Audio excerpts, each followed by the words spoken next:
working? Yes. Very well. Hi everyone. Thank you for coming. So let's approximately a quarter past now, so we can start and hope that everybody's here. Welcome to this edition of the Meetup here in Helsinki. We're happy to be here at RELX. Unfortunately, we've had one speaker cancel due Ihor from CNCF would have come to on a kind of a road trip, but he couldn't make it today. But anyways, we're gonna swap that session out for more open discussion, networking, unconference style, something like that, which also was requested last time. So we're gonna look into these more open open format sessions for this meetup too, instead of having 3 times half an hour all the time. So we'll see how that goes. But first, practicalities and introduction from RELX, so we know where we're at and what they do. Let's start with that, and welcome. You can take this, and yes, we're live streaming this event. There we go. You can just hold it if you Yeah, want. I think this is better. Yeah. Hello everyone, and welcome. I was asked to talk about RELX. I'll be very brief. So we are a Finnish software company, and at the core of what we do is that we forecast the demand of goods, and then we have several different products built on top of that capability. If I take an example of our biggest product, you can see also from these here, helping retailers sell more and waste less. So it's something very concrete. So with the predictions that we have, when we are predicting the demand of goods, then we can replenish the stores at the right times. And that means that the customers who come to the stores find the stuff that they are actually looking for. The retail chains have less excess stock, and spoilage also goes down, which is really nice because it's also impacting the environment. So something very concrete, and how we do this thing is not trivial. The challenges are really interesting. So it's a nice combination. Something really challenging and interesting and meaningful. And yeah, that's one of the big reasons why I work for RELX. And I guess in the session that Ika is going to talk about, then we get more into the technical stuff, how we actually are able to do all of these things. But if you have any questions, just ask the RELXians here present. And of course, we are always looking for the greatest people to join our team. So keep that in mind. Thank you. Cool. And how about toilets and that kind of stuff? Toilets are, I guess there are toilets over there as well, actually. So either way you go, you can find toilets. Okay, cool. And food is arriving approximately that time? Or? Food is actually already here, but yeah, no worries. Okay, yeah. We can eat dinner whenever. Yeah. For my part. You can maybe start the food earlier. Yeah, if it's already perfect. Then I will do the introduction. Yeah, anything. Perfect. Okay. Then everything's clear. So I will start with the introduction to Cloud Native. Is there anyone who's the first time here at this meetup? Nice to see so many new hands. Welcome, everybody. So just some quick introduction to why we're here. and yeah, different what this is, what benefits might these solutions and patterns and practices maybe have, and how can we work together in a way that solves different things, different problems that we might have at the moment. So first about the Cloud Native Nordics.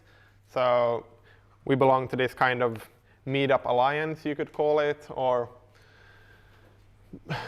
community-based ran events. So we have these 12 cities at the moment in the Nordic countries where we collaborate in different ways to allow for great content production, but also running of these events and then keeping things nice and well. So for example, one of the collaborations we did, not last meetup, but the meetup before, was that we had this kind of roadshow between different cities during the same week. If you'd like to speak, we're always looking for more speakers here in Helsinki. But if you'd like to speak in the rest of the Nordics, we're also looking for those kinds of people. So that might be a good thing to keep in mind. So, and some stats. We're soon already are above 6K members and have had 100 meetups. And I mean, there's a lot of organizers and people that makes all of this happen, which we're really happy for. So that's that. We're welcoming new people. Just practicalities to take in mind. Be nice, be respectful to each other, inclusive, etc. And yeah, this is all community-run events. One thing I could actually mention there too, that there's also, not part of exactly this, but in Helsinki we also have a couple of other interesting meetup groups which you could check out if this is interesting to you. We have SRE Finland, which started actually last week's Thursday. We have DevOps Finland, which also talks generally about these practices, and the AWS group in Helsinki. So they're all kind of in the same area and creating content for the community. And as part of this, in Cloud Native Nordics, we have a couple of repos on GitHub where we collaborate to make this kind of thing happen. So, which, for example, generates this website. And if this feels interesting, to help the community in various ways, reach out to different people around these topics. Maybe just discuss with other members, with other community members, which also have kind of run into the same problems or have creating similar solutions. You could join our Slack at, well, you find that from cloudnativenordics.com. Also, we're live streaming and recording these sessions, hoping to do that increasingly amongst all of the cities in the 12 cities that we have, so that if you missed a session, or if you live in Helsinki, then you probably don't go to Stockholm every time, but you can still eventually take the advantage of the content they produce. So yeah, we are, as I already said, looking for speakers, and one new format which we would like to do in upcoming meetups here is, well, the open space unconference style thing that was requested earlier. We're trying to find some kind of good space for that, hopefully for next time already. Then we need a couple of volunteers, a couple of people who want to help out with facilitating, for example, or just speaking about how they're doing with, how they're succeeding or not with Cloud Native. And again, there's we can see if we can put that link up somewhere here too. But yeah, all kinds of end user stories or new projects or just this is how I got started with this is really good. And then we have a lot of different companies who's been sponsoring us, and also this this member companies list where we have people who are like end users. We know that they've reported that we're using Kubernetes and that kind of stuff, similar technologies. So that's the meta stuff about this group. Are there any questions around like how this meetup group is run or how to participate or similar things? Or future meetups? OK. Then I will quickly touch upon the different things of cloud native and why we're here. So Cloud Native Computing Foundation, or CNCF for short, is you could describe it as open source, very important. It's part of Linux Foundation, cloud computing, but the most important part for applications. So it is not for infrastructure. There's other foundations for that, but this really applies and focuses on how to run your applications in some smooth and sustainable, resilient way. So CNCF kind of makes these open source projects, companies, enthusiasts come together in a neutral place and promotes a toolkit of trusted projects. So here are a couple of them. So and there's 3 different maturity levels of projects. There's the graduated level, where the really rock-solid projects are that have dozens of production users. It's been out there for a long time running critical systems, and it's vetted on many other levels. Then we have the incubating project, which do have production users. People are successful with them, but there are still some outstanding things, like, for example, need to reach some kind of stability guarantees in the API, or they need to do security audits or stuff like that in the incubating phase. And then we also have the sandbox level of maturity, where basically really alpha stage early projects, which might or might not succeed, are hosted. And if you read the book Crossing the Chasm, in this case, the graduated projects are considered the ones that have crossed the chasm and are like more mainstream these days. Cool. So why do we need CNCF? I used to show this a couple of times, and it's basically CNCF started this repo on GitHub where you could PR. So you could propose a change to this repo and add your cloud native project if it was somewhat relevant, and then they generated graphic out of this content in GitHub, and after a year it starts looking like this, with a lot of projects and like basically too many to some degree for you to actually easily be able to do informed decisions. So CNCF help with guiding people here in the sense that everybody can apply to become a CNCF project. Well, that is open source, it's a given, but then they have a technical oversight committee which kind of vets these as depending on their technical maturity. So here you actually have a sense that if I'm going to do, say, for example, service discovery through DNS, I might want to use Core DNS, which is a very stable and good DNS server, or stuff like that. But a more easy to understand and easy to use trail map or roadmap is like this. So which says that if you want to start your cloud native journey, then you might want to start with containerization. Then look at CI/CD, and then orchestration, and et cetera, and which of these projects which help with these kinds of problems. So what is cloud native? And I'm gonna very briefly touch on this because we're hoping to discuss this with you and have an interactive session.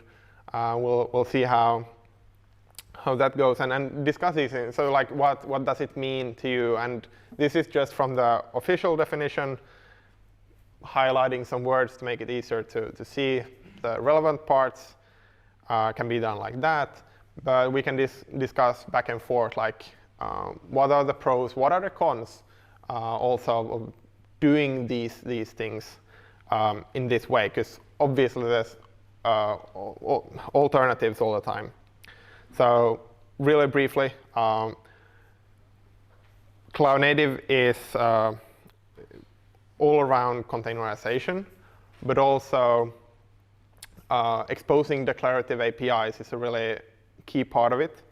And then having these containerized applications, which have these well-defined APIs, lets us orchestrate them in a good way with, for example, a tool like Kubernetes. There are also alternatives, but then making it able to observe desired state and reconcile towards that kind of thing makes the applications that you or the systems that you run more resilient and more manageable, so that you can have like these kinds of more robust automation systems. And of course, open source is a large part of this, but you can build your own cloud native project inside of your company, and that's equally fine. So this leads to that you can do high impact changes with the minimal amount of toil or like disruption in your services. So hopefully you can more focus on your business and keep things more sustainable. Right, and there's some CNCF runs 3 events per year. The next one is in Amsterdam. Hope to see you there. It's a 3-day event. And now last time in San Diego, it's getting pretty big. It's 11,000 people, 12, something I think the official figures was. Which means it's getting really large, which also has which is good, but it also has a downside of that it might feel too large. To strive to kind of fix this problem with Cloud Native Nordics, we're also looking to create these smaller conferences, like called Kubernetes Community Days, which I think, pretty much the next thing here. So Kubernetes forums or Kubernetes Community Days, which allows a smaller set of people create local events, which are like mini KubeCons essentially. So we're looking to do that maybe at the end of year, this year, 2020. So that's all I got for the introduction. Any questions at this point? Try to keep it as short and smooth as possible. Very cool. Then we'll take a 5-minute break or something like that for switching speakers. And what? Have you heard anything about rejects? Like there was last year before KubeCon Europe, there was this mini conference. Yes. Just before, called rejects, and I haven't heard anything about that. You know if it will happen. No idea. It's like KubeCon is so popular nowadays. It's really hard to get your talk in, and then they. it's really high-end talks that just didn't make it into the KubeCon, and this is held like just before KubeCon. Yes. So if you're planning to go this year, go a few days earlier, attend rejects, and then you go for KubeCon afterwards. Or you go home. Yeah. Yeah, that one actually I can also. There's like 2 days between rejects and actual KubeCon vendors. You can hand all 3 of them. Oh, nice. So they haven't published the contributor summit yet. So yeah, so this one is due to that. Well, it's a large conference, yes, But I think that now I think if I'm doing the math right, I think last time in San Diego there were 2,000 like proposals for speaking, approximately, and I mean there's only so much you can host at the same conference in 3 days. So I think that around 200, 300 talks were accepted. Not because the other ones were bad, but just because that space limits. There's 3 days and you have to somehow make it fit into a schedule. And this one is then picking up some of the ones that didn't get accepted. So that's a really good point. And yeah, then there's this Contributor Summit if you're interested in how Kubernetes works, maybe wants to start contributing or just get more into how to do it, and also get familiar with the Kubernetes community. This is definitely my favorite event before KubeCon. So there's a lot of co-located events which happen on day 0, which is the Monday. And then KubeCon happens Tuesday, Wednesday, and Thursday. And I think was this then this during the weekend? Yeah, that's during the weekend. Yeah, cool. Any other questions? Just practical. Should we take the pizzas now, given that they're warm? If they're already here, and as long as they warm, we can take pizzas now. Yeah. Sounds good. Sounds good. Let's do that.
which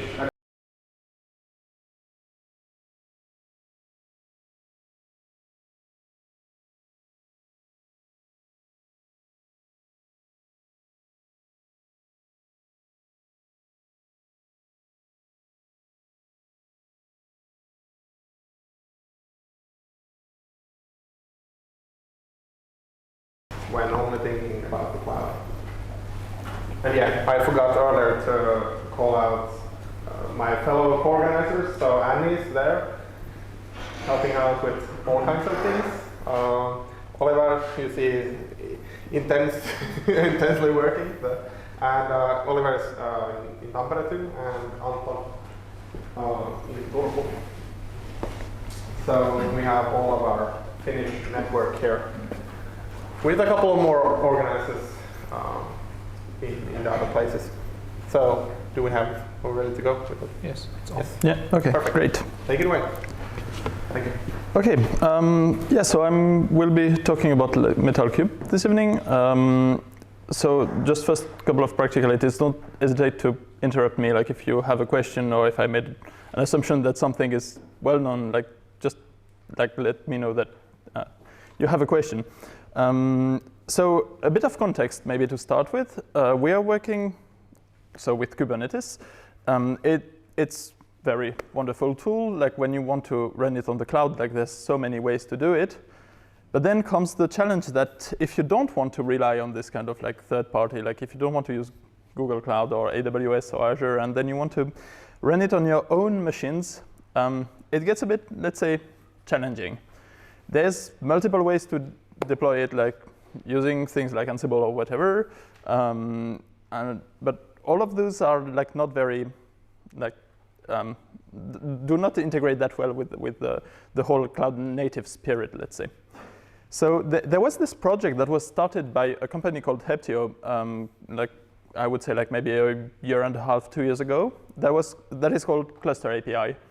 The idea of Cluster API is that you would be able to deploy and manage your Kubernetes cluster using Kubernetes, right? So all the abstractions would be to deploy and manage. So have all your objects as Kubernetes objects in one cluster to manage another cluster.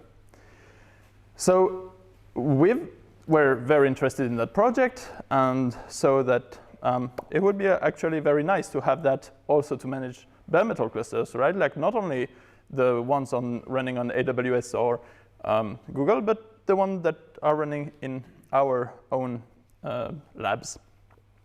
So that's where we got interested in a project that was started by Red Hat.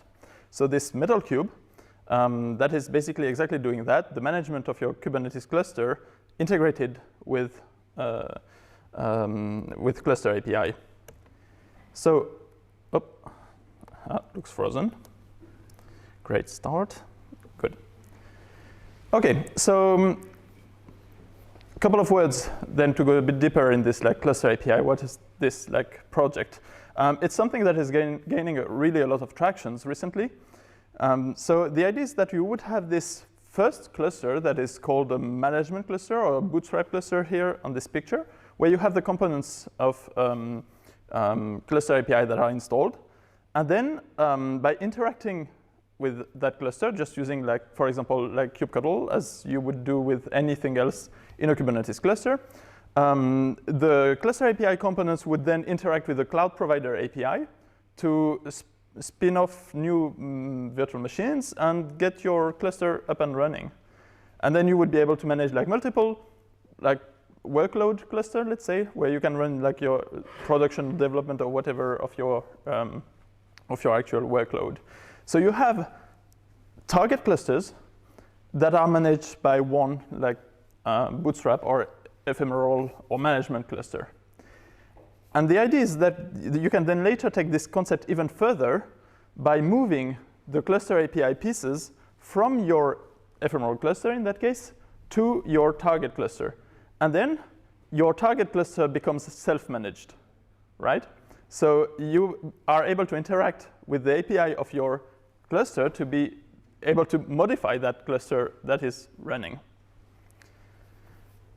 So this is the concept behind, and now we're going to dive in like how this can be, this was adapted for bare metal with the Metal Cube project.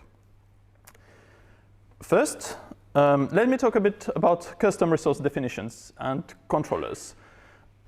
The Kubernetes is really a wonderful tool. Like you have already like a lot of included types like pods, deployments, replica set, like there's already quite some. But the best feature of Kubernetes is its extensibility, right? You can create what is called custom resource definitions that are extensions to the Kubernetes API and allow you to create new types, like to not only have pods, but have, in our case, like machine or cluster or like this kind of objects that extend the functionality. And then you code your own controller that will be reconciling the custom resources that are on your cluster.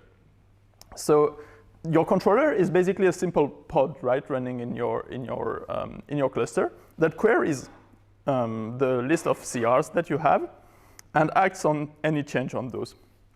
So if we take an example here, we have a CRD that has a desired state that is a list like AB.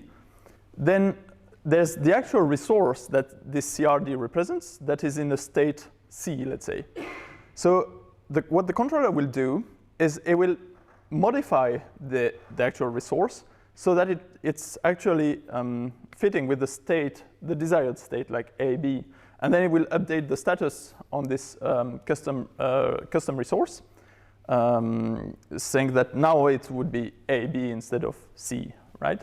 So the controller is something that always runs and like acts on any change of the custom resource that is applied on your cluster. Is everything clear at this point? Okay, great. Let's keep going then. Now, let's apply this idea of CRDs and controllers to the Metal Cube project. We have defined a new set of Kubernetes objects to represent our cluster, right? So we have first the main object that is a cluster object. This object represents the whole cluster and contains the configuration of our cluster. And because so this cluster comes from Cluster API, and Cluster API is agnostic of the provider, right? Behind you have to plug a provider. So we have then created in Metal Cube a bare metal cluster. This is the same way that we would have an AWS cluster if we were running on AWS, or an Azure cluster if we were running on Azure, right?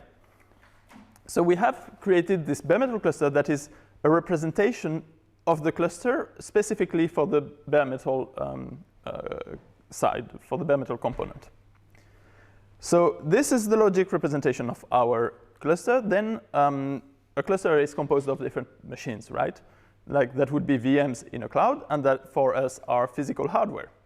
So then we have created a type called machine. The machine is a representation of a Kubernetes node, right? And again, this machine is a type from Cluster API, so that is agnostic of the provider under it. So we have created the pendant of the machine, that is the bare metal machine, that contains all the information that are needed to be able to provision that bare metal machine, right? And another important piece that is linked to this machine, it's the kubeadm config. Because we need to give a specific configuration to our machine when we start the node, we use kubeadm to spin off the Kubernetes cluster, right? So we have created an object that represents the configuration that will be given to the kubeadm that will be running on that specific machine, right? So this is the one on the right. So having a machine, a bare metal machine, and a kubeadm config is basically the three things that you need to have the full configuration for your for the machine to be deployed. On top of this, we have also created another type that is called bare metal host. This type is a representation of your hardware, right? So this one is something that is stable over time. So even if you like create and destroy your cluster, create and destroy like machine, your bare metal host will stay there because it's the representation of your hardware.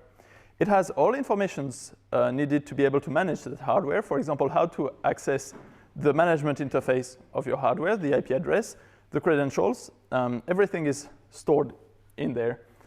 And then there is a process that will link the bare metal machine with a specific bare metal host. But I will talk a bit more on this later.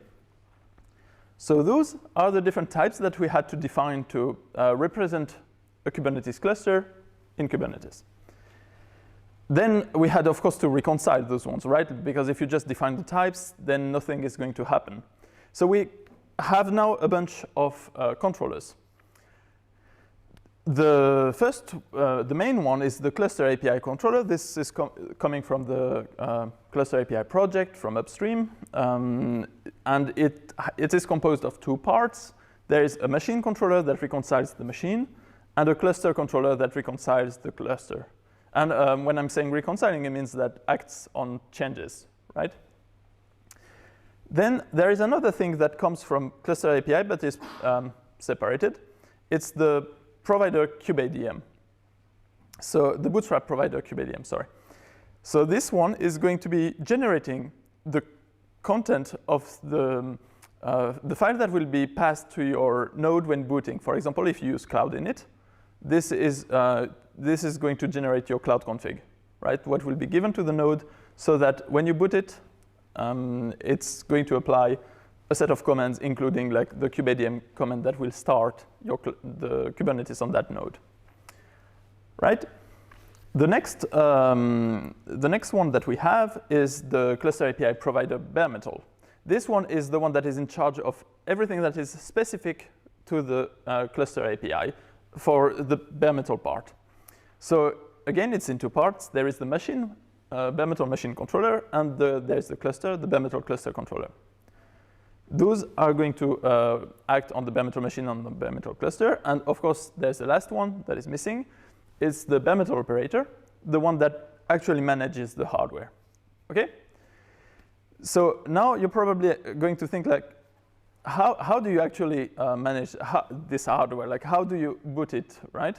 And how do you make sure that it gets the right image and that you can deploy Kubernetes on it? Well, we are using a project called Ironic.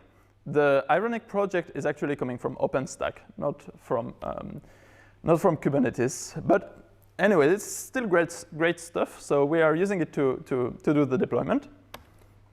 And well, this is just what I've been saying. And this is a representation a bit more complex of all this object. I just want to drag your attention to two new objects that we have there that are machine deployment and machine set. Those are basically the equivalent of deployment and replica set for pods, right?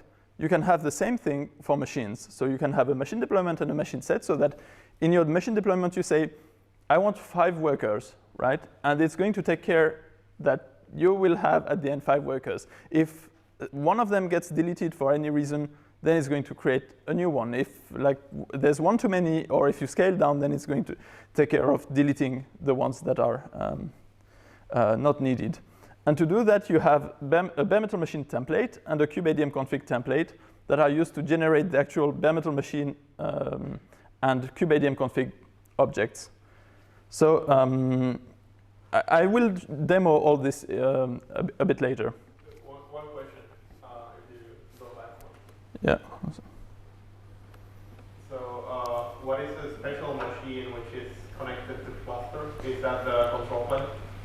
Yes, because you have 2 ways to have your machines defined. You can either do it manually, or you can do it with a machine deployment. The problem is with the machine deployment, you don't control anything, right? It just like creates them. So it can work only for workers. For the control plane, you have to do it somehow manually. So basically you create the 3, or if you're using 3 masters, then you create the 3 machines with the 3 bare metal machines and 3 kubeadm configs. Yeah, so that's why they are directly attached to the cluster. In what way are your special bare metal machine and cluster different from cluster machine, which are the upstream? The kubeadm config is no, sorry, you meant this one. It really doesn't have at all the same information. The bare metal machine that we have has, for example, the image that you want to deploy, like the URL of where to download the OS image, while the machine itself is more representation that links to the bare metal machine and to the kubeadm config, basically like just storing the state of that node. Okay, yeah. So has it then changed so there are two separate objects, or is the bare metal machine embedded within the machine? No, it's two different objects. Yeah, I'm going to go a bit deeper in this right after. But first, I wanted to talk a bit about Ironic. How do we boot those nodes, right? Because the hardware, it's not like you go to the API and you get it running, right? So how to access that? There is this baseboard management controller that runs on all the hardware, right? It's a kind of like a microcontroller that controls the physical hardware. And Ironic directly talks with this controller to make it, like to configure the hardware or to make it run something, right? So what we use, it can be, for example, using PXE or some virtual media with Redfish to boot from the network, fetch a RAM disk from a registry, like the OS image, write it on the disk, and then get everything started. And so Ironic takes care of all these like low-level details, and on top of that, we have the bare metal operator per se that somehow embeds also Ironic, and that one is the one that reconciles the bare metal host. And the bare metal host has two more objects that are helping to deploy that host. It's the config drive secret that contains the user data, and the credentials secret. The credentials is for the BMC, and the config drive is the one that will be written on disk when you deploy. That will then be used by Cloud Init to boot your node properly. Okay? Or am I going too fast? So do you need BMC? Do you need that to be physically present on the server? Yes. Yes, it's compulsory. Otherwise, you don't have any control on your hardware. But basically, all servers like now come with well, of course, like the level of evolution of the BMC is different, but you will probably have like at least IPMI or something like this that allows you to just send simple calls like turn on, turn off, or things like this. Yeah. Okay, so if we go a bit in the process of like what happens when I have created a bare metal host and I want to get it started. So I create the bare metal host first, then the bare metal operator will figure out, oh, there's a new object, right? Let's make sure that it's in the state that it needs to be. It contacts Ironic and figures out, Ironic doesn't know anything about that node. So it first registers it, and when upon registration, Ironic is going to do something that is called introspection. Introspection is gathering all the information about the hardware, like the number of CPU, RAM, etc. So it's going to turn on the hardware and by contacting the baseboard management controller, and the bare metal server will then automatically send a DHCP query. The DHCP reply will contain some information about the image to load. And the bare metal server will then download that image that is called Ironic Python agent and execute it locally, and that step is called the introspection. Once that is over, it will report its state to Ironic, and Ironic will then populate, will report it to the bare metal operator that will then populate the status of your bare metal host. And at that stage, you have a bare metal host that is ready to use, right? Because you know everything about that host. So then what you're going to do is a provisioning. So you are going to add in your bare metal host a field like the image, for example, to say like I want to boot Ubuntu, and then you give it the user data so that like it creates a user and like installs the things you need. The bare metal operator will see the change in the bare metal host and then contact Ironic to say like please deploy this node with that URL, etc., etc. Then Ironic will send a request to the IPA that is still running on this bare metal server. And this IPA will download directly from HTTPD, that is or like any kind of like web server that contains the image, download the image, write it to disk, write the user data to disk 2, and then send back the status to Ironic saying, yeah, I'm ready to reboot, basically. Then Ironic will issue the reboot and update the bare metal operator that will then update the status of your bare metal host. And then it will say like provisioned, and your host is booting with the image you want, with the user data you want, and is ready to be used. Is there any question on this process right now? No? What communicates with Ironic on the bare metal server? Like the PLC image or what? Yeah, it's basically an image that is made by the Ironic community. It's called IPA, this Ironic Python agent. And it has, it listens on a specific port and is able to communicate with the Ironic server. And it sends herd bits and things like this. Yeah, it's loaded during the introspection, basically. So the image is there and still running, and then it communicates with Ironic, and then at some point Ironic has a status update, like saying like, I want you to deploy this. So then it contacts what is running on that bare metal server at the moment, and then starts the process of downloading the actual image that you want to run after. So you have this kind of intermediary image in between. Yeah. Yeah, that was also my question. That's around that. But is the IPA thing coming from the RAM disk or the intermediate? Yeah, it's basically it's a full image. Like the RAM disk is called IPA. Yeah. So that's what you load when you. It's the first image that you load. Okay, that makes sense. Yeah. Okay. Yeah. Sorry for not having been clear with this. Okay, good. Let's continue. Let's get back then to our objects, right? Like this is an example cluster definition. It has, like any CRs, a spec and status. In the spec, you can define some specific configuration for your node, like the cluster network, like what CIDR you're going to be using, the CIDR for the services, and you can also give the infrastructure ref. Oh, sorry. The infrastructure ref, that is the pointer to the bare metal cluster that you're going to be using. And then in the status, you have the API endpoints. This is basically the list of endpoints where your API server is listening, basically, or will be listening in the future. And then you have two flags and one state machine. So the flags, control plane initialized, means that your first node is booted up and that you have an actual API server answering there. And infrastructure ready means that the bare metal cluster has been reconciled and is ready to be used. Then you have some phase that is like provisioning or provisioned. Provisioning means that it's taking care of deploying the bare metal cluster. And provision means that your bare metal cluster is ready and that you're ready to go further in the deployment.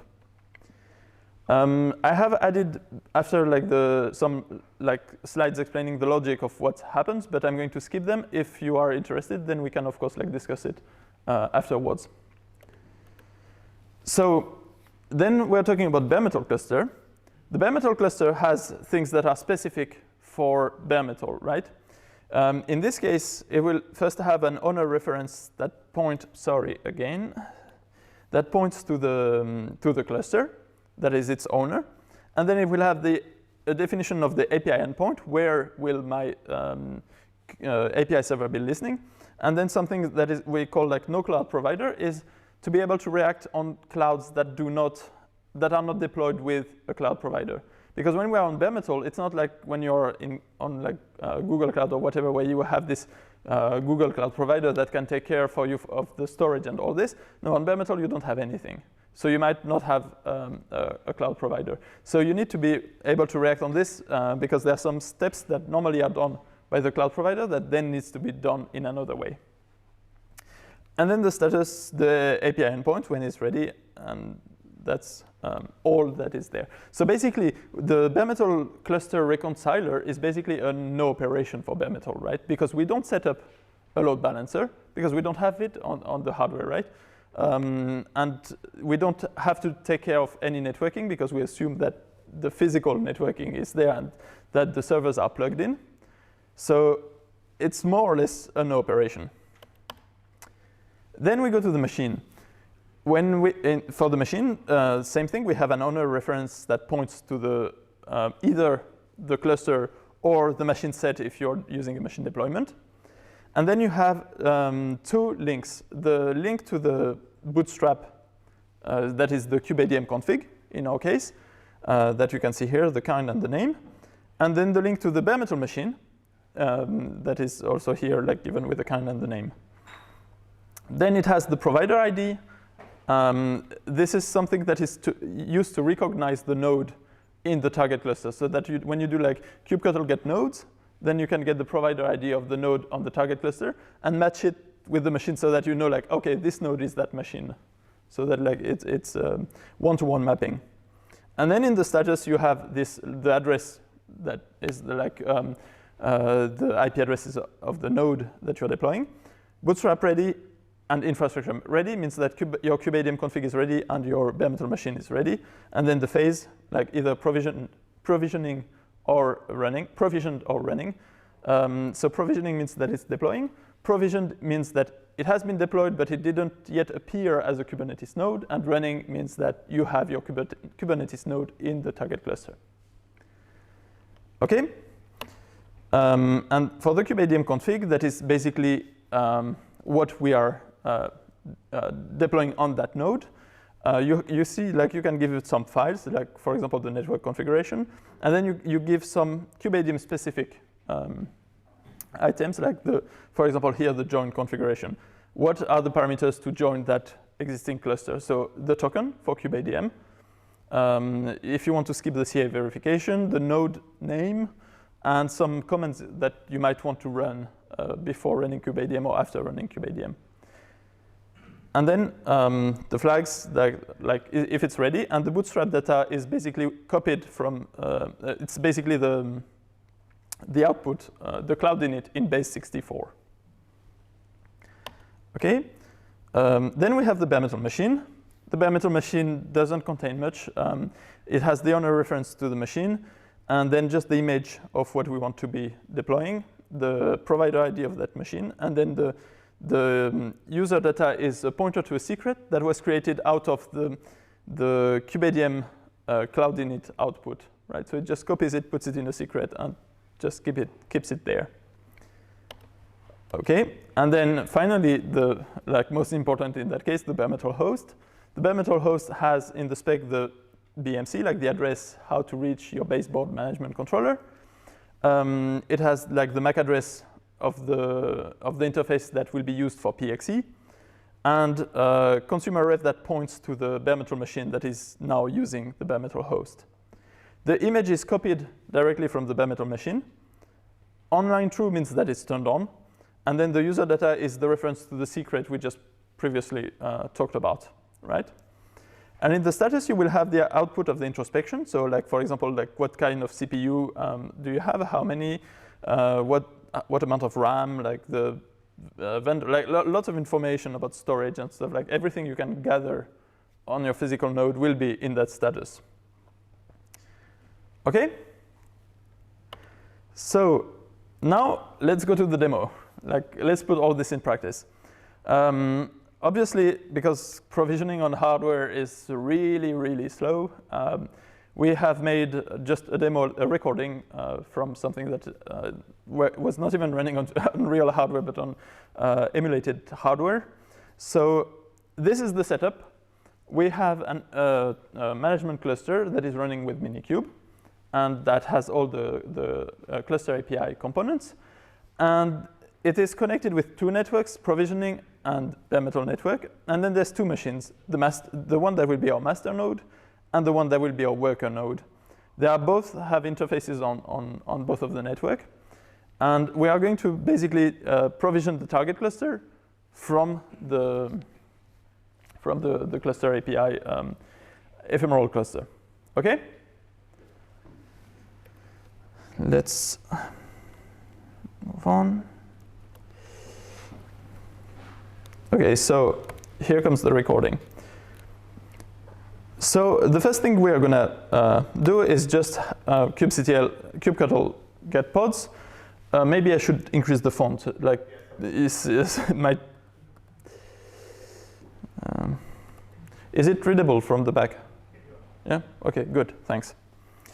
So just kubectl get pods in our namespace just to show you what we have there running. We have the cluster API bootstrap provider kubeadm, the first one, that takes care of the kubeadm config. Then we have the cluster API provider bare metal, the one that will take care of the bare metal specific part of cluster API. Then the generic cluster API, and finally our metal cube bare metal operator that contains ironic and the bare metal operator and everything needed to manage the hardware. Okay? Then let's just look at what we have there. So we have two bare metal hosts, node 0 and node 1. Because, of course, the magic of like compressing the video, like they're already in a ready state, right? But otherwise, they would have gone through the introspection process. It would have taken 15 minutes, but we don't have that time. So let's go through directly. You can see that you have here the BMC address and that we are using IPMI. Yeah, you might wonder why we have twice the same IP address with two different ports. Is because we are working on emulated hardware, so we are using like something called VBMC that is a virtual BMC that is just a process running on the port and controlling libvirt under the hood. So that's why we just have the same IP address and two different ports. So if we go in details, this is a bare metal host, as you can see here. So it has things that we were discussing about before, the BMC, like the address and the name of the secret that stores the credential. And then, as you can see here in this hardware, in the status, that is everything that we know about this hardware. So like the architecture of your CPU, the amount of CPUs you have, the flags, the firmware, the NICs, the RAM, the storage, like everything is there basically. And then you have the operational status saying like, yeah, the node is okay for now. Powered on is false because the node is off for now, turned off after introspection. And on the provisioning, we don't have anything because we are not using that host, right? So it's just idle, just staying there. Okay? Good. Then we are going to run some scripts that will do a couple of things for us. The first script is going to create the cluster and the bare metal cluster that you can see now, like the cluster has been created and the bare metal cluster too. So if we have a small look inside, you can see something familiar like the cluster network and an infrastructure ref that points to the bare metal cluster that we are using. Okay, that you can see here. The name is test1, the very original bare metal cluster. And then you can see in the status that the API endpoint was populated and that our infrastructure is ready, meaning that the bare metal cluster is ready. So when we get the bare metal cluster, same thing. In the spec, you can just see like the address of the API endpoint and no cloud provider is set to true. And in the status, you can see that it's ready. So that's why infrastructure was ready on the cluster. OK, so this gives us basically nothing except just configuration for our cluster. So we need to now create a control plane, right? A first node. So what this script is doing is creating the machine, the bare metal machine, and the kubeadm config that are associated with this machine. OK? So, OK, that's a big blob of things. But basically, it's here. So when we get the machine, you can see that in the spec, we have the bootstrap that is basically the link to the kubeadm config. And then in the data, you have this cloud init in base 64 that was just copied from this kubeadm config. And that is this whole blob. So if you were to decode this using base 64, then you would just get a cloud init, right? Like starting with the users and then the different comments and the different files that would be written to the node. Infrastructure ref is to the bare metal machine. And the bootstrap ready is true because our kubeadm config is ready. So now we can see that if we look back at our bare metal host, one of them went into provisioning status, right? Because now it's deploying. And why is it deploying? Because okay,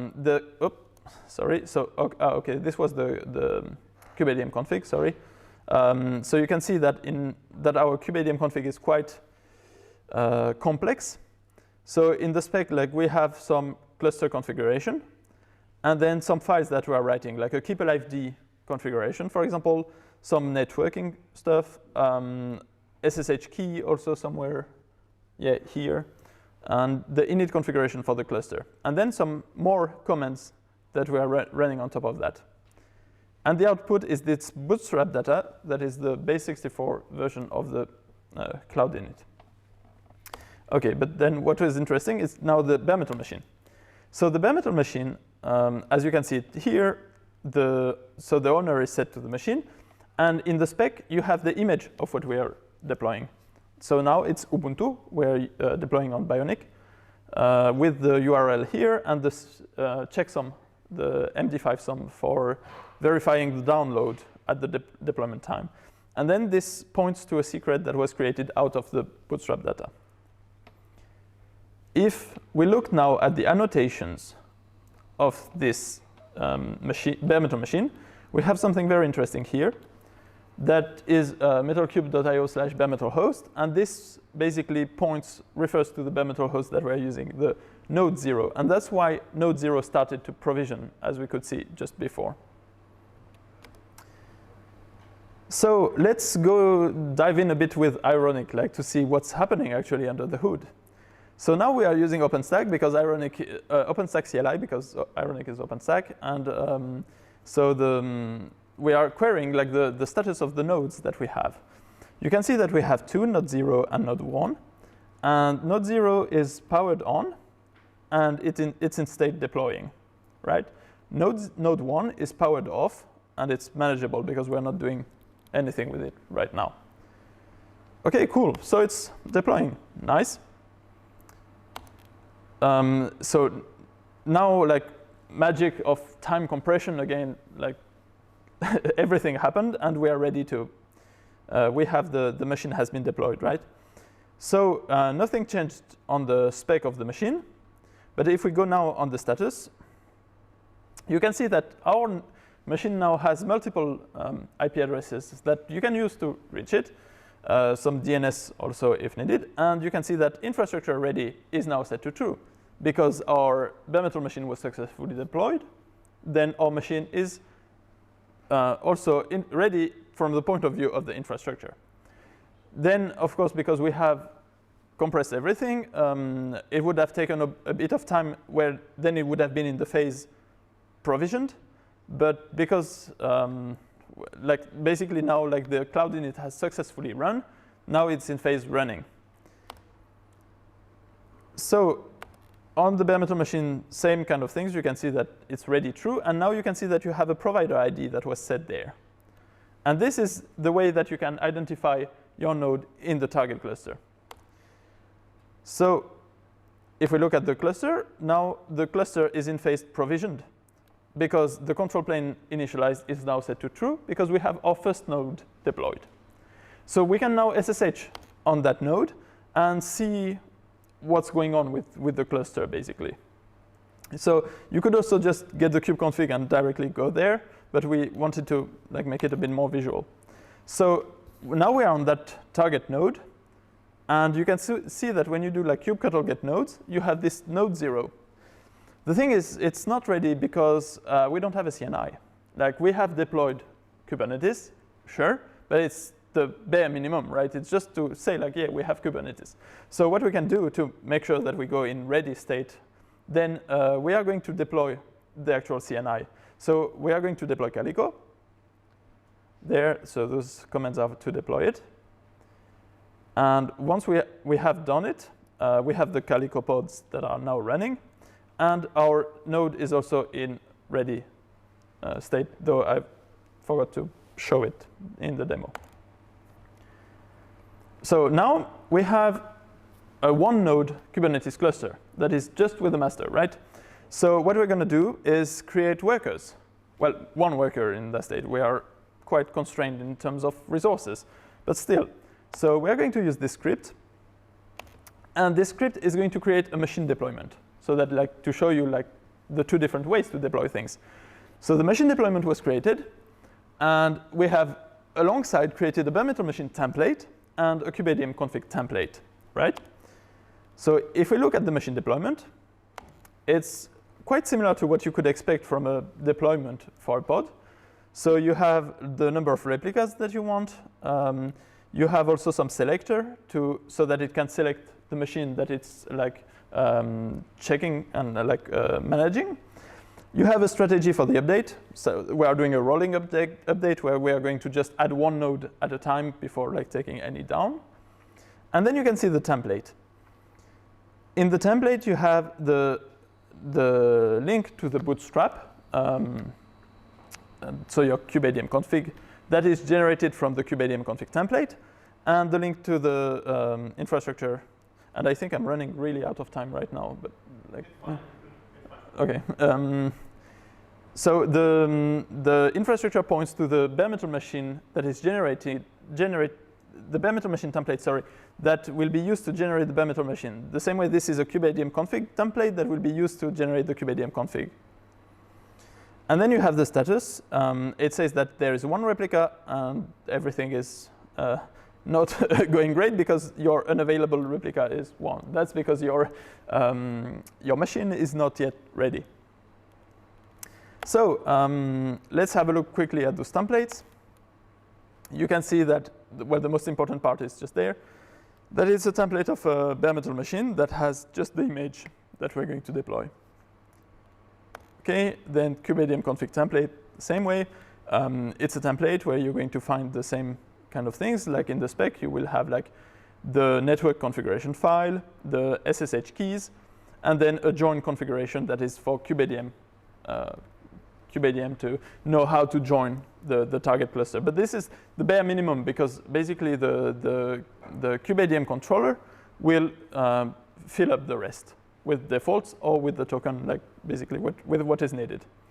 So here we're just saying like this is the name that is going to be our node name. And here you can see some templating things because the Cloud Init will replace that variable with the content of the metadata that is given by Ironic. So it will replace that with the actual name of that host. So that's how we can have one template of a Cloud Init that will be then the same for all the nodes, but when you deploy it will be actually giving different outputs because it's templated this way. So a set of command again, like to install all the packages needed to run Kubernetes, so Docker, kubelet, like whatever you need. And that's pretty much it. So then our machine set. The machine set was automatically generated from the machine deployment. And you can see that it has basically exactly the same thing, like the number of replicas that are needed, the selector, then the template that points to the kubeadm config and the bare metal machine templates. Then, based on this, of course, it generated machines. One, in our case. This new one here, this is automatically generated from the machine deployment. And it says that right now it's provisioning. Right, so if we look at the bare metal host, you can see that now the second, oopsie, sorry. You can see that the second one is now also in provisioning.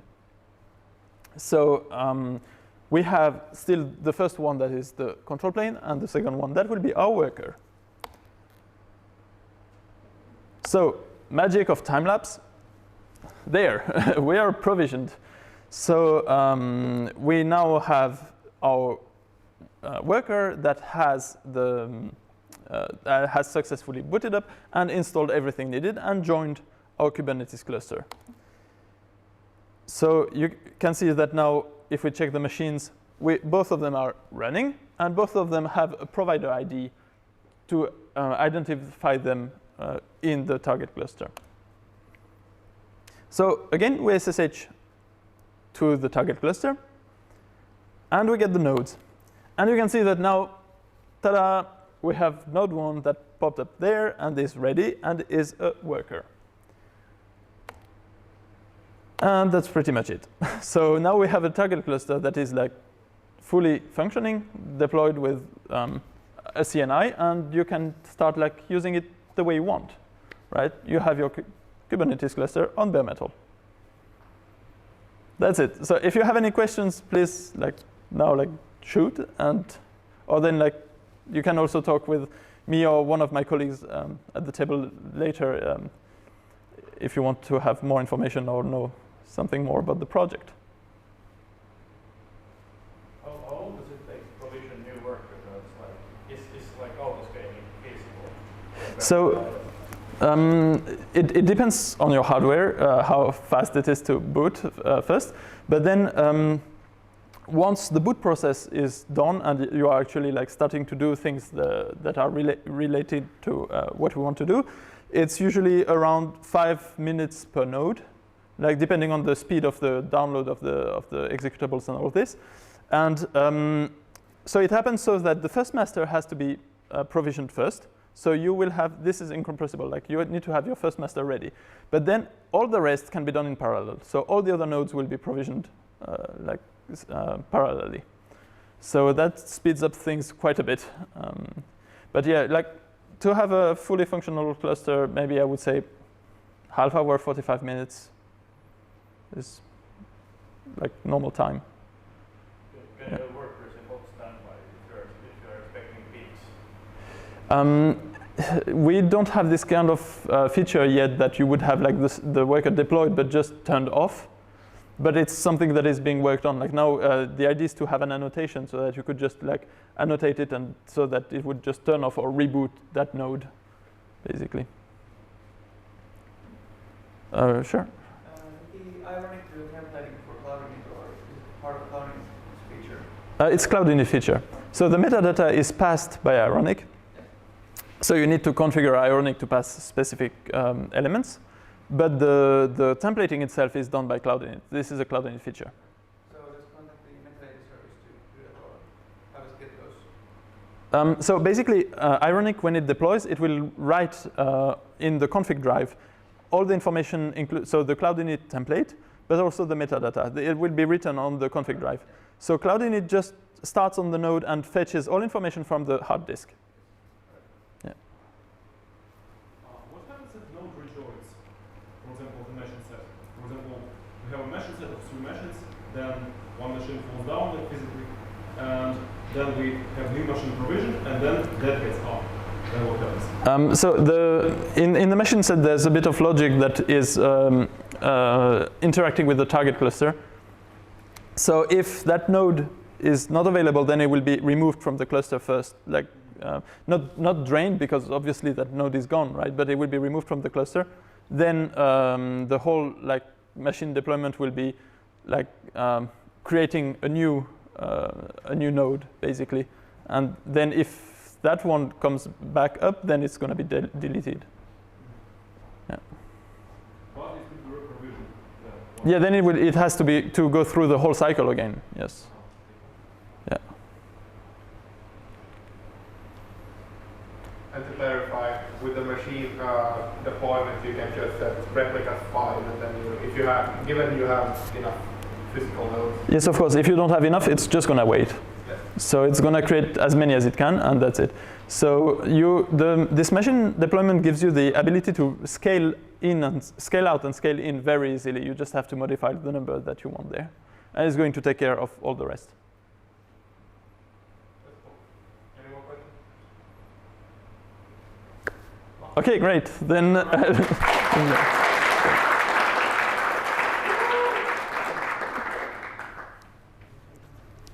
was really an awesome talk. Let's stay 5 to 10 minutes break or something like that to unravel this knowledge. Thank you very much. And then we'll be back again. Good job, man. Are they all ready? And you still have the microphone.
but we'll move the camera a bit backwards, and then yeah, we should see it on the video. Yeah, that works. Good enough. So we'll do that, and then we're good to go. It's always. Yes. Yeah, but just feel free to start.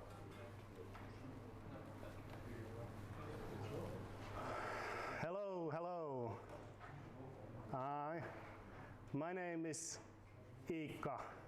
That's 2 I's, 2 K's, and 1 A for anybody who would want to spell it for any reason. I work here at Relex. I've been here for almost 10 years now, so I've seen pretty much every aspect of our technology. For the past couple of years, I've been spearheading our efforts into more cloud-native approach to computing and distributed computing. Before we really get started, I would ask for a show of hands. How many here think that they have a vague idea what a service mesh is? Well, that's pretty good. I'm still going to go over it, hopefully in adequate detail for this presentation. Shortly on the agenda, even though Tommy already presented in the welcome speech what we do here at Relax, I'm going to spend a couple of words on that to give you some background into why we've made some technological choices. Then we'll quickly go over our major technological highlights. Then look at service mesh, what it is in general. Then how Linkerd 1 specifically implements a service mesh. And finally, how we take advantage of Linkerd 1 when implementing new cloud-native features in our stack. I think I will take questions at the end. I think if we start discussing the weirdness of how we do stuff at Relax, that might take all night.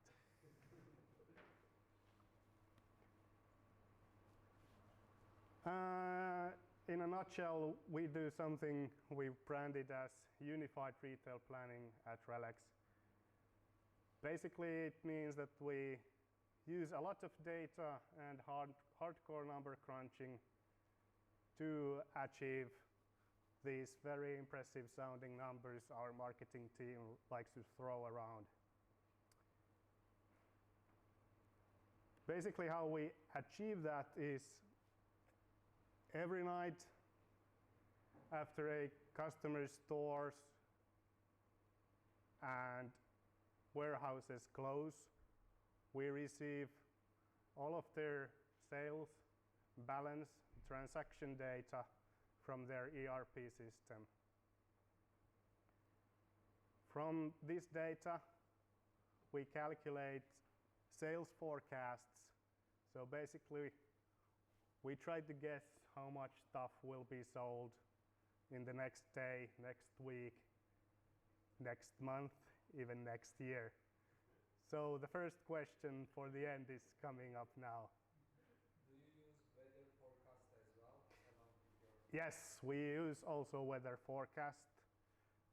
We use many years of historical sales data for the products and seasonality. So certain things tend to sell better in the summer than in the winter. Things like events, some things sell more at midsummer and other things sell more at Christmas, and a lot of other parameters.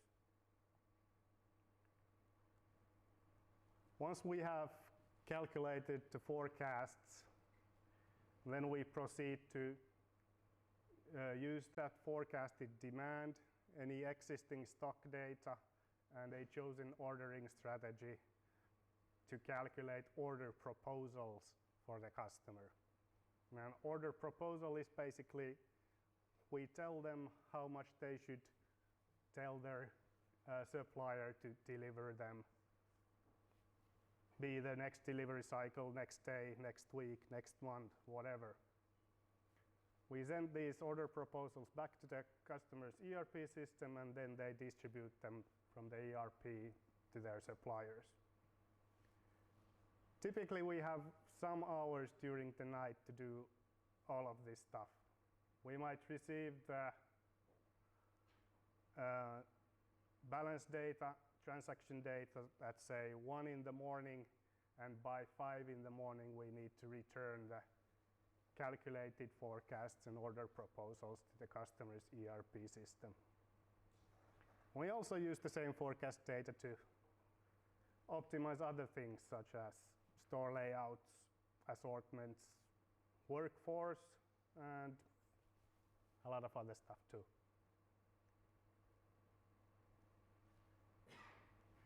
We achieve all of this with an in-memory data platform.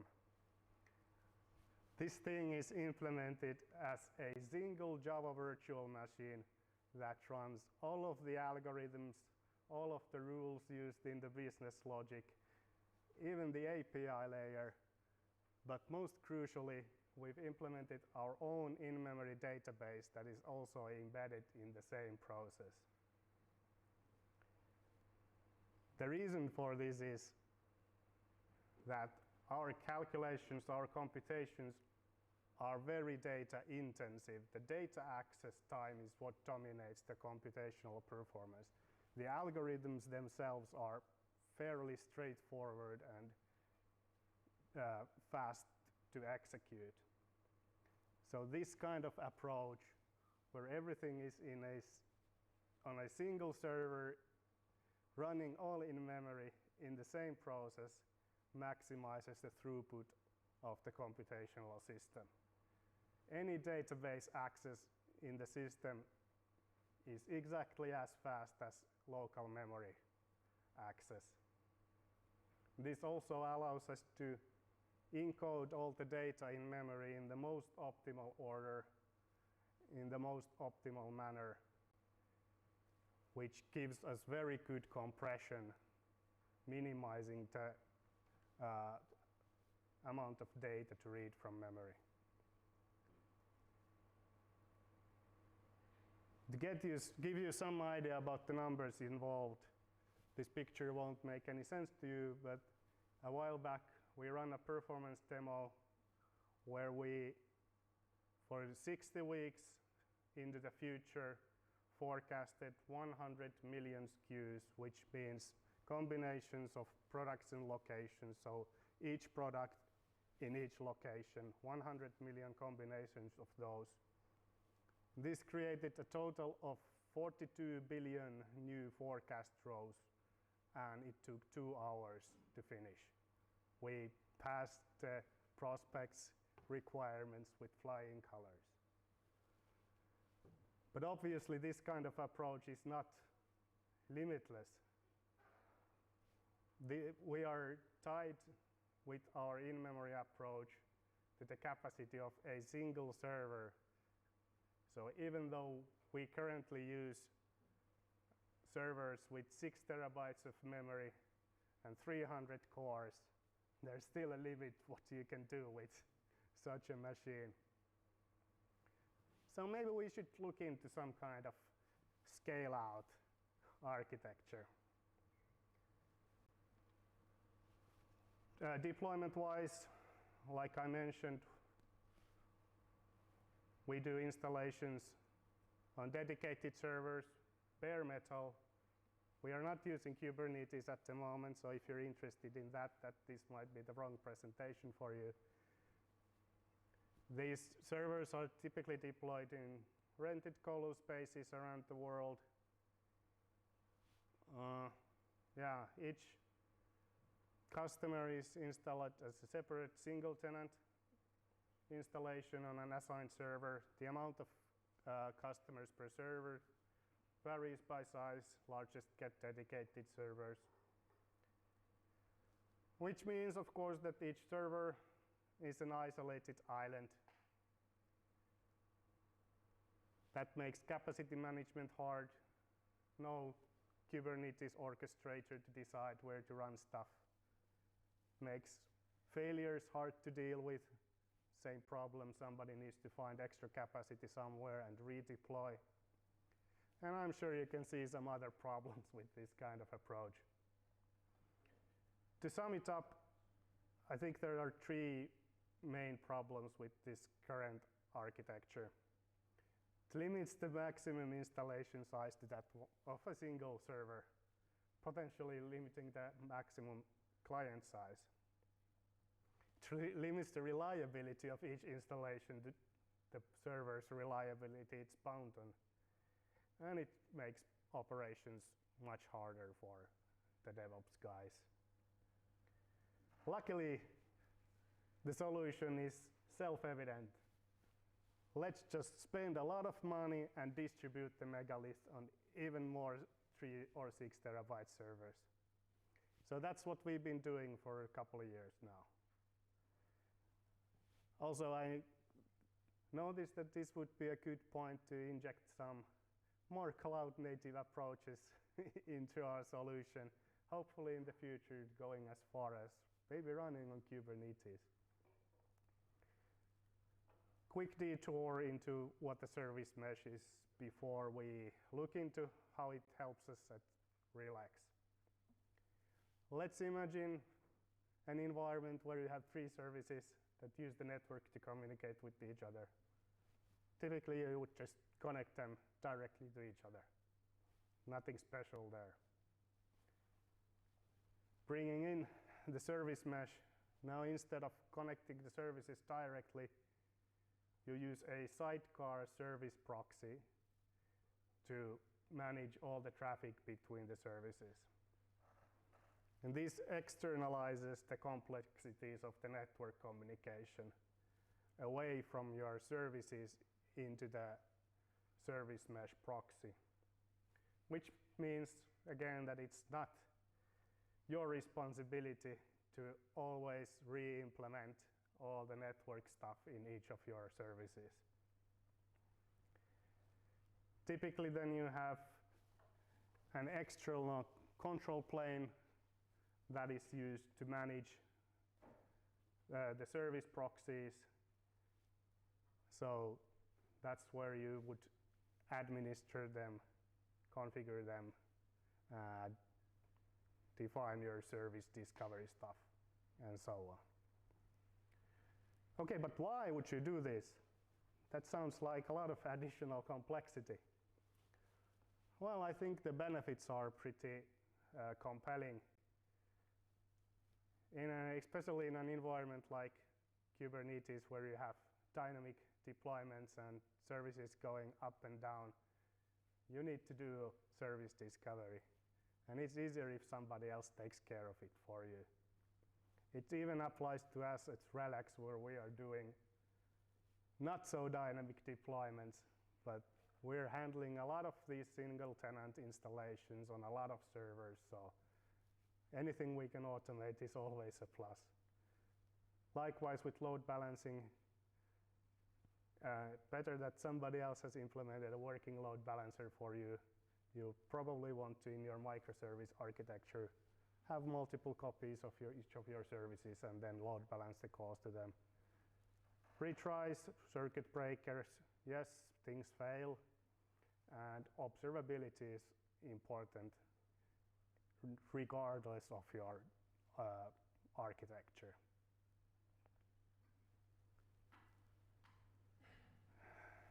That was my introduction to service meshes. Hopefully somebody understood something. Quick side note on Linkerd versioning. There's Linkerd 1, which is in maintenance mode at the moment. It's based on Java. It can be run anywhere, but it has certain problems we'll see later, which caused maintainers to rewrite the whole thing in different technology in a way that is Kubernetes first. So basically, if you're on Kubernetes, you should be using Linkerd 2. If you're not, then you're stuck with Linkerd 1. Linkerd 1 service mesh, basically the same picture as before, but Linkerd 1 specific. Maybe the most important thing to note here is that Linkerd 1 is typically deployed once per host instead of once per service, like other service meshes usually are. We'll later see why this also makes a lot of sense. Linkerd itself is the name of the proxy in Linkerd 1, and Named is the name of the control plane. In Linkerd 2, they are both called Linkerd, just to make things a bit more confusing.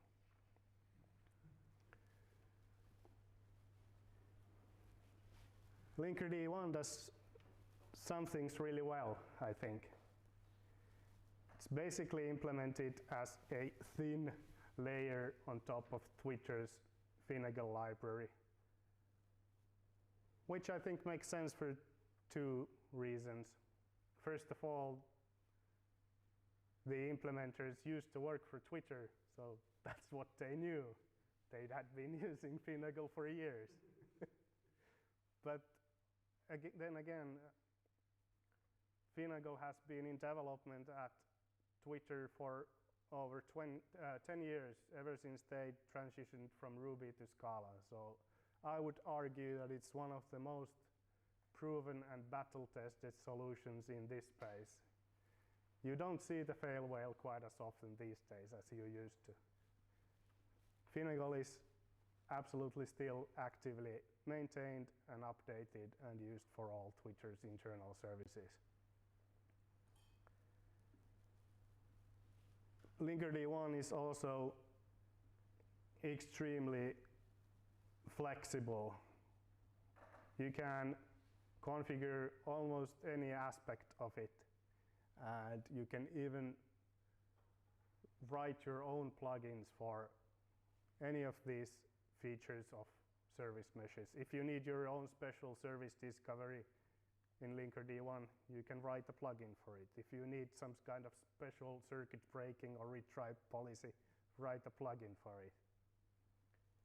And that works for us here at RELX, where we are doing weird stuff even for our service discovery. And it allows, I think, us to bring some cloud-native operability into an existing infrastructure that is very much not cloud-native compatible. I'm sure you can see some problems with the good sides from the previous slide. Even with all the groundbreaking advances in the past years,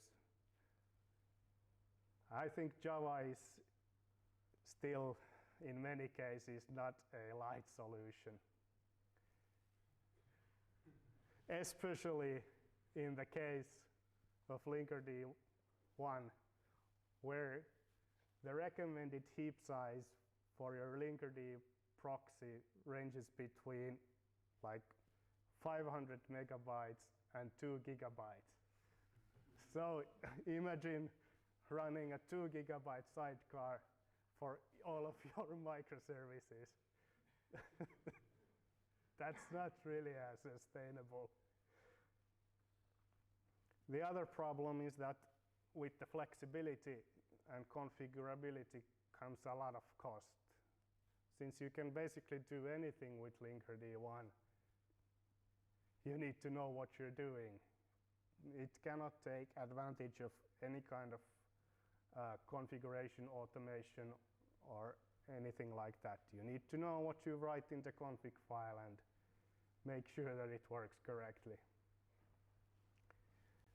And finally, we found that while Finagle is very good at what it does, it's also written in completely idiomatic asynchronous, purely functional Scala, which can be very hard to understand for a mere mortal in case you need to debug it or, God help you, write plugins for it.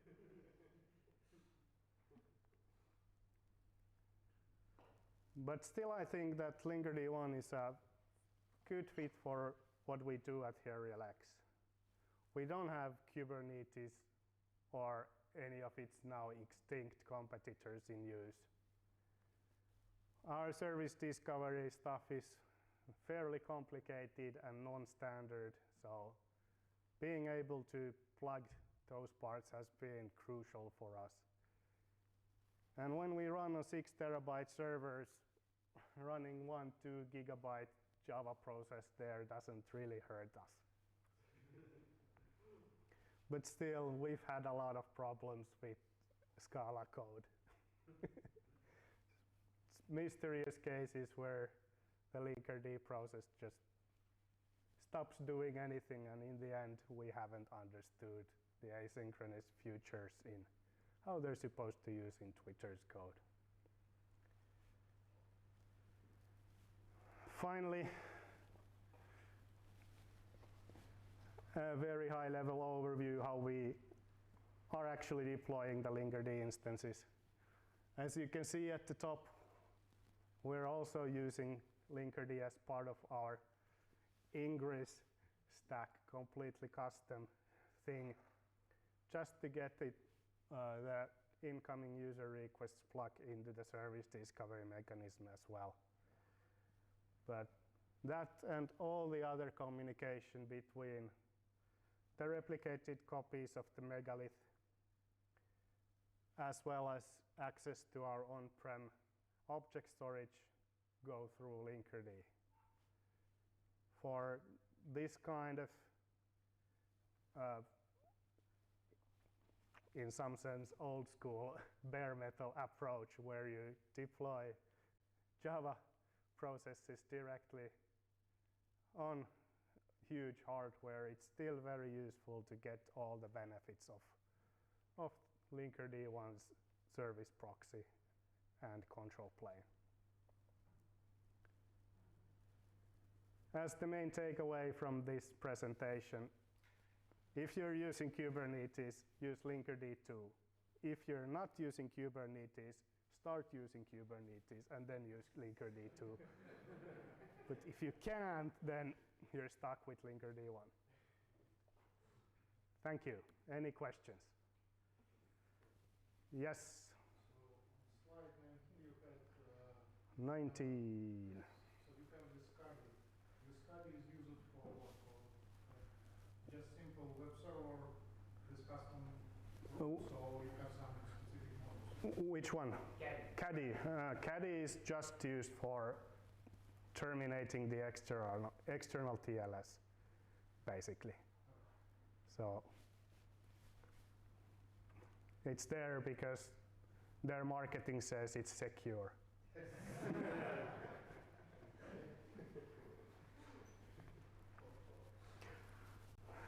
Yes? How long did this take to adapt? Like for us, it took a year before we had everything inside our mesh. But we had lots of trial and error.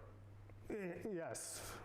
The question was how long did this take to adapt? Yes, a lot of trial and error.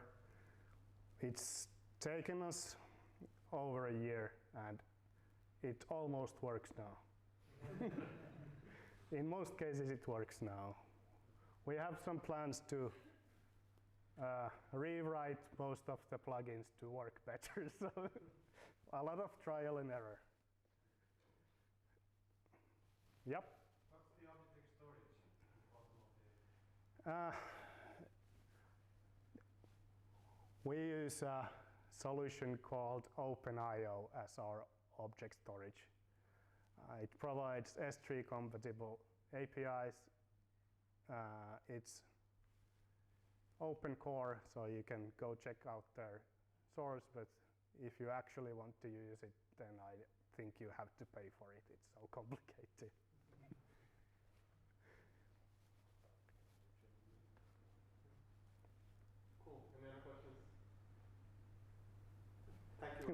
Thank you.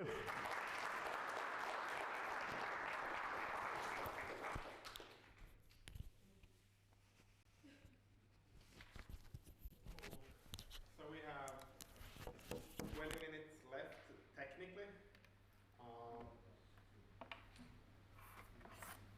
don't know, we can use open discussion for those who want to stay.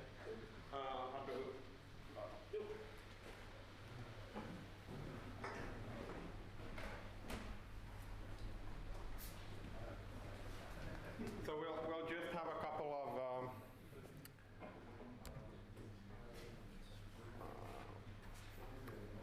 of slides, very basic, just to start the discussion, and then yeah, I hope we can try to be loud enough so that we hear each other. We don't have to get it on the live stream. We can't really either, unless we run around with the mic. Yeah. But let's see how it goes.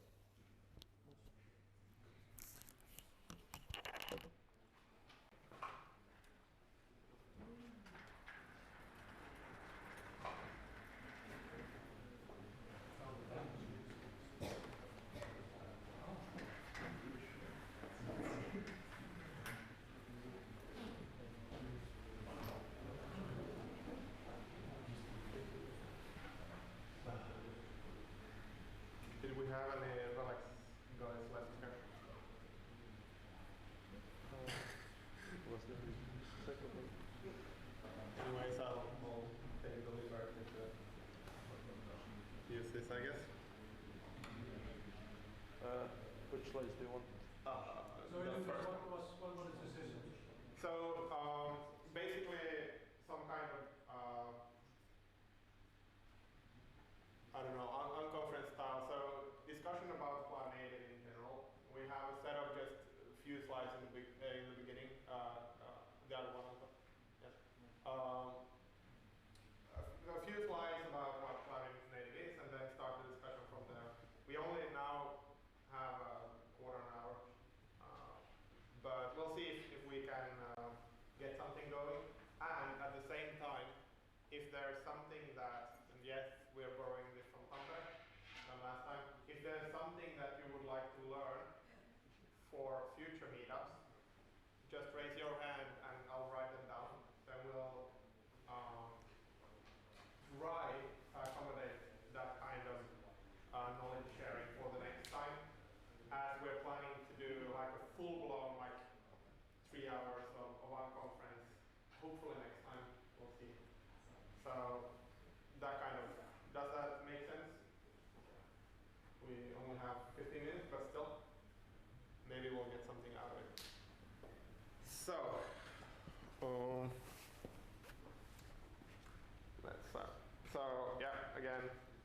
So first, like a couple of, well, there's a lot of different stacks, and with this kind of cloud native stack, we see with Kubernetes that first, in order to have anything like Linkerd, we first need to run Kubernetes in all of the place.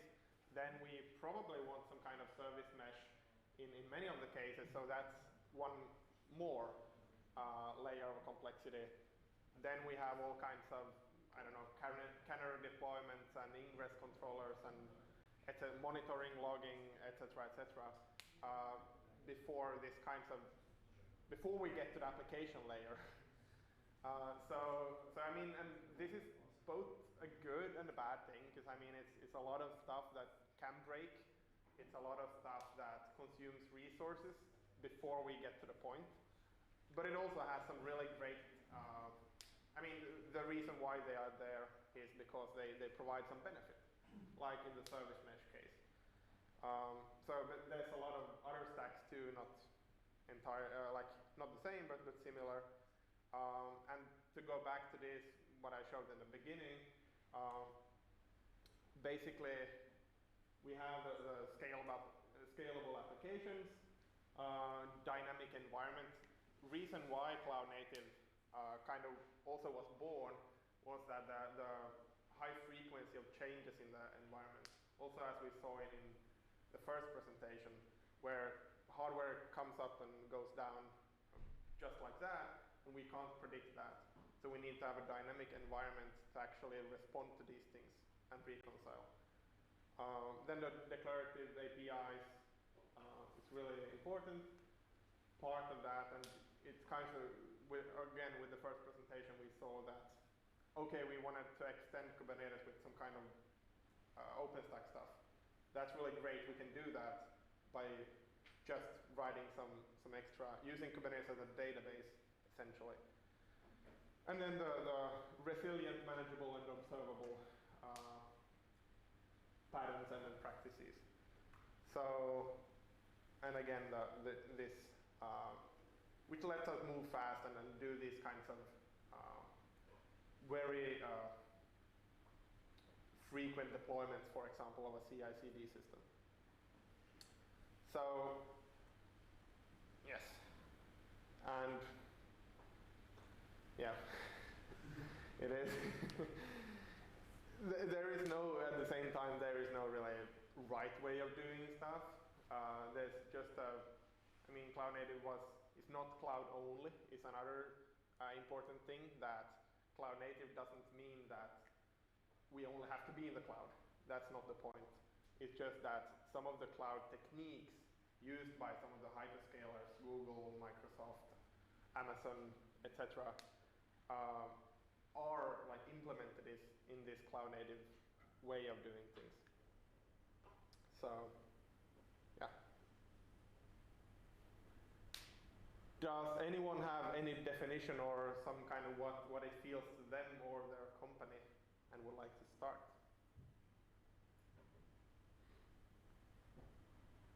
I think Otherwise, Anton, go ahead.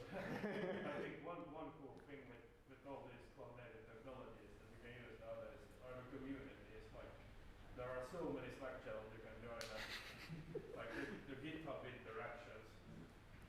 It's really hard to find an issue that no one else has like solved already. I think